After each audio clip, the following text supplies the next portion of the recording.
ख्वाजा अजमेरी की दरगाह कह रहे नहीं है।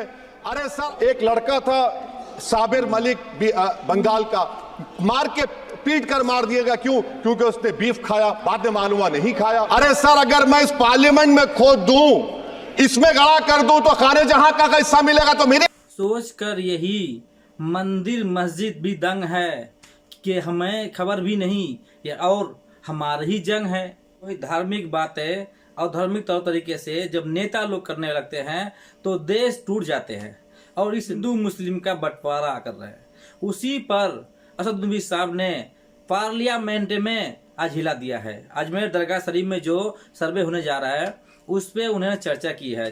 चर्चा क्या करी, असलियत पूरे देश के सामने बयां की है। मॉब लंचिंग, गीदड़ों की भीड़ इकट्ठे होकर के एक मासूम इंसान को मार देते हैं, उस पर भी असद सर ने आवाज उठाई है। भारत की एक जिम्मेदार नागरिक होने के नाते ये वीडियो देखना बेहद जरूरी है और संभल की जो एमपी जो है उसका भी वीडियो के एंड तक बने रहिएगा। मार्जिनलाइजेशन जो मुसलमानों का हो रहा है 75 साल से, वो चलता रहेगा। सर, जब पार्लियामानी जमहूरियत की कामयाबी किस बुनियाद पर होती है? पार्लियामानी जमहूरियत की कामयाबी का पैमाना मैं आपको बताता हूं। एक लड़का था साबिर मलिक बंगाल का, मार के पीट कर मार दिया गया। क्यों? क्योंकि उसने बीफ खाया, बाद में मालूम हुआ नहीं खाया। जुनैद और नसीर को गाटमीका के थे, उनको जिंदा जला दिया गया। सर, फिर प्रोपगेट, आप ये आर्टिकल 25 का 3rd सेक्शन प्रोपगेट, आज आप देख रहे हैं कि मुझसे पूछा जा रहा है कि 500 साल पहले तुम्हारी मस्जिद थी नहीं थी। ख्वाजा अजमेरी की दरगाह कह रहे नहीं है। अरे सर, अगर मैं इस पार्लियामेंट में खोद दूं, इसमें गड़ा कर दूं, तो खाने जहां का हिस्सा मिलेगा तो मेरी हो जाएगी ये। आप बताइए। अब आप देखिए ये प्रोपगेट क्या हो रहा है। अच्छा, जो तब्दीली मजहब का कानून, तब्दीली मजहब, मैं तब्दील मजहब नहीं कर सकता, सरकार से पूछना पड़ेगा मुझे अपना मजहब बदलने के लिए। अगर अंबेडकर आज जिंदा होते तो बाबा साहब को भी कहते कि आप जाकर परमिशन लो, तब मजहब बदलना पड़ेगा आपको। ये हालात आज यहां पर पैदा हो चुकी है। सर, आर्टिकल 26 देखिए, it gives religious denomination the right to establish and maintain institution for religion charitable. वजीर आजम कहते हैं कि वक्फ का ताल्लुक संविधान से नहीं है। अरे कौन पढ़ा रहा है वजीर आजम को? आर्टिकल 26 पढ़ा लीजिए। आर्टिकल 26 की बात कही गई। मकसद क्या है कि वक्फ की जायदादों को अक्सरियती तबके के लिए छीन कर दे दिया जाए। आप अपनी ताकत की बुनियाद पर छीनना चाह रहे हैं। सर, दफा 29 पे आ जाइए, आर्टिकल 29। लैंग्वेज का, जबान का तहफ़्फ़ुज़ है। उर्दू को खत्म कर दिया गया। वो उर्दू जिसके हमारे मुजाहिदीन आजादी नारा दिया था, इनकलाब जिंदाबाद का, उस जबान को आप खत्म कर रहे हैं। कल्चर, आप कल्चर की बात इनसे पूछ लीजिए, वो बोलेंगे नहीं, हमारा जो कल्चरल नेशनलिज्म है वो कल्चरल नेशनलिज्म नहीं है बीजेपी का, वो कल्चरल नेशनलिज्म आलाजाद का, हिंदुत्व का नेशनलिज्म है, जो भारत के इंडियन नेशनलिज्म से बिल्कुल मुख्तलिफ है। सर, अब आप आ जाइए। सर, आर्टिकल 30 पे आ जाइए। सर, आर्टिकल 30 पे आ जाइए। सर, आर्टिकल 30 में माइनॉरिटीज को राइट दिया गया। This house has passed a law in 1981 to give minority AMU. This government went to the Supreme Court and said no, we'll oppose minority status. This house voice was suppressed in the Supreme Court, sir. That is why I say that the executive has argued contrary to the parliament. Obviously, please conclude. And lastly, sir, just now Ravi Shankar Prasad has quoted a book. In that book, there's a Tipu Sultan also. Okay. That is, sir, I'm concluding by reciting a sher. On this I conclude, sir.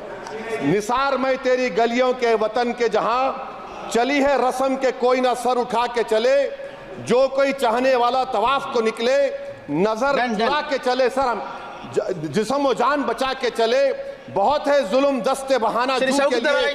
Sir, हम जो चंद अहले जुनू तेरे नाम ले इख्तदार की कुर्सियों पर बैठने वाले जो लोग थे और है वो इंटेलेक्चुअली डिसऑनेस्ट है। संविधान सच्चा है। जय भीम, जय भीम, आइन जिंदाबाद। ने कहा कि हमारे सल्लल्लाहु अलैहि वसल्लम की शान में गुस्ताखी करता है, उनके खिलाफ कोई कार्रवाई नहीं। मेरे पास समय कम है, इसलिए तेजी के साथ में मुझे बोलना पड़ रहा है। माननीय सभापति महोदय जी, ये सवाल बंटवारे का नहीं बल्कि हम वतनों के लिए, जिनका जमीर मर गया है उनके जमीर को जिंदा करने के लिए है। हम चाहते हैं इस देश की आजादी, हमारी देश की, सभापति जी बस मैं अपनी बात खत्म कर रहा हूं, 1 मिनट। हमारी देश की आजादी के लिए मैं ये कोई बंटवारे की बात नहीं कर रहा, लेकिन हमारे मुस्लिम और हिंदू समाज सब लोगों ने मिलकर के इस देश को आजाद कराने का काम किया था। आज उनके साथ ज्यादती क्यों की जा रही है? हम लोग अपने इस मुल्क के अंदर मजबूरी से नहीं रुके, बल्कि हम जो है अपनी मर्जी से रुके थे। हमारी मुल्क को आजाद कराने में हजारों लाखों मुसलमानों ने शहीद हुए थे। माननीय सभापति जी, कॉन्क्लूड कर रहा हूँ सिर्फ राजकुमार से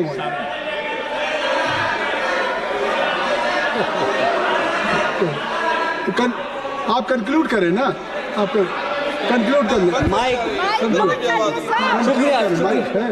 शुक्रिया माननीय सभापति जी। मैं एक मुस्लिम और अल्पसंख्यक रहनुमा के तौर पर मैं अपनी बिरादरी के लिए खास हक के मुताबिक नहीं करता। मैं सिर्फ ये चाहता हूं कि आईना के बाद संविधान के मुताबिक हर नागरिक के लिए जो वादा किया गया उसे पूरा हो, हुकूमत से कमजोर की हिफाजत को यकीनी बनाए और नफरत फैलाने वालों को सजा दे।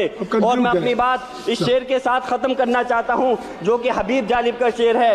ऐसे जुल्म सुबह बेनूर को मैं नहीं मानता, मैं नहीं जानता, मैं भी खाइफ नहीं तख्ताए दार से, मैं भी मंसूर हूं कैदो अगियार से, क्यों डराते हो जिंदान की दीवार से, जुल्म की बात को, जहल की रात को मैं नहीं मानता, मैं नहीं जानता। श्री राजकुमार संगवान जी, श्री राजकुमार संगवान। अच्छा, एक बात आप लोग कमेंट के जरूर बताइएगा कि हमेशा विपक्ष के साथ में ऐसे क्यों होता है, उसका माइक बंद किया जाता है। कोई भी नेता जो बीजेपी का है, उसका जो पार्टी का है बोलता है तो उसका माइक कभी बंद नहीं हुआ। कभी सुने बैन होते? नहीं सुने हैं। खैर, आप सच्चे मीडिया को हमेशा फॉलो करते रहिएगा। यूट्यूब पे आज़ाद पत्रकार, आप लोग को मालूम है ना, रवीश कुमार जी है, प्रतिमा मिश्रा जी है, अभिषेक शर्मा जी है, साक्षी जोशी जी है, ये सब जब इनको देखेंगे ना आपको और ज़्यादा सच्चे पत्रकार के घमंड होने लगेगा। प्लीज़ रियल जर्नलिस्ट को देखिए, कभी भी गोदी मीडिया को मत देखिए। फिलहाल के लिए देता हूँ आपको इजाज़त, और अपना ख्याल रखिएगा, अपने सभी घर वालों का ख्याल रखिएगा, खुश रहिएगा और जिंदाबाद रहिएगा।